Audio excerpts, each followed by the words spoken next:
Alright, so this is my real estate shoot setup. I shoot for Airbnb, so I've done this quite a lot. I'm at over 200 photo shoots, real estate photo shoots so far, so I've kind of narrowed it down to a very slim package because I've got to do this about 3 to 6 times a week, so carrying too much is just a little ridiculous for me sometimes. That being said, I'd still like to be ready for any eventuality. Sometimes I get interesting setups. The D810 full resolution, 36 megapixels, and the Tokina 16 to 28 go-to setup for everything. Pretty much shoot everything with that. Now, when you're shooting an Airbnb shoot, you also are supposed to offer doing a headshot for the client. So as a standard, I've kind of included that into every real estate shoot I ever do. The real estate agent or the person who owns a building or whatever, I always offer to include a headshot. I would say less than 5% of people actually take me up on it, but just in case they do, I bring the 85.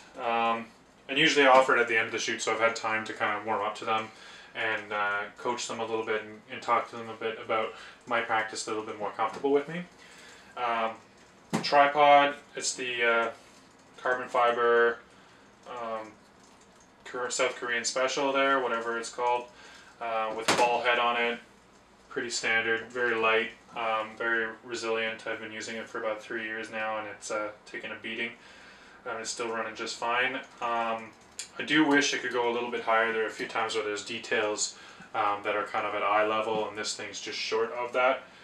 But for its small compact size, the fact that it's always strapped to the side of my backpack, you know, sacrifice must be made. I'll just find a chair or a table and set it up on top of that. Now, I almost never use flashes. I use a multiple exposure setup where I cut exposures in on each other in Photoshop and stuff, but in the few instances where I have very, very strong contrasting light, I do need to use flashes to bring that up, and what you'll find usually is that one flash is almost never enough.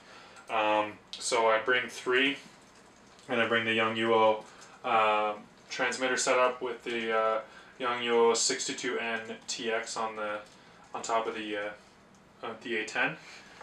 These flashes, I mean, they're probably a little overkill, but the fact that they have ITTL makes it really nice, so that I can just set them up, worry about where they're pointing and what they're sending light to, and then I can worry about their levels and everything like that later on with the controller.